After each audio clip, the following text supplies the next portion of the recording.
Carlsbad, California. Ole Miss head coach Chris Malloy was preparing for dinner with some coaching friends and their wives ahead of the Cabo Collegiate last March when his phone rang.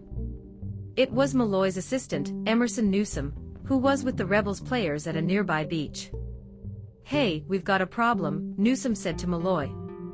Malloy responded, "Of course we do." Malloy has seen everything over the years, dating to 2019, when one of his players lost a ball after hitting a bird late in the final round of the NCAA Stanford Regional, where Ole Miss missed by a shot. Last spring, Malloy's star player Michael Sasso was among several guys to contract a stomach virus during the SEC championship. Sasso didn't play that week and didn't count the next event at regionals, as Ole Miss again finished a shot shy of advancing at Stanford Golf Course. And then there was the Puerto Rico Classic to kick off this spring. Not only did all 5 players battle through the flu, but Newsom ended up in the emergency room after taking a driver to the forehead. So when Newsom informed Malloy that Sasso had stepped on a sea urchin and had dozens of black spines stuck in his right foot, Malloy already had a doctor on speed dial. For the next 4 hours, Sasso sat there as each spine was surgically and painfully removed from his foot.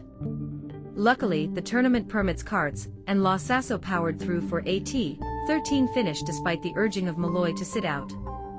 "I've personally fought a ton of stuff these last 2 years since I've been at Ole Miss," Sasso said, "and I feel like I'm a pretty gritty guy." Sasso has avoided adversity through 2 days of the NCAA Division I Men's Golf Championship.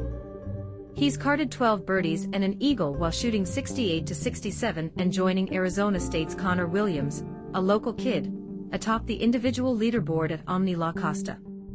As a team, the Rebels won for much of the season and ranked 3rd entering this week, overcame a slow start, 5 over in Friday's opening round, to shoot 1 under on Saturday. At 4 over, Ole Miss is firmly in contention to make the final 8 after Monday's final round of stroke play. "Compared to last year, anything is smooth sailing," Malloy said. "This team is pretty good when we just have normal things happening." Sasso wasn't a big-name recruit when he initially signed with North Carolina State out of high school. He transferred to Ole Miss prior to last season, and has since developed into not only a flashy player with the ability to pile up birdies, but also a consistent scorer who prides himself on hitting fairways and isn't afraid to carry a 3 hybrid, which he's used a ton around La Costa. He's not just in great position to win an NCAA individual title, but he'll make his PGA Tour debut at the Rocket Mortgage Classic in July, and he's nearing lock territory to make the 10-man U.S. Walker Cup team that will compete at Cypress Point in September.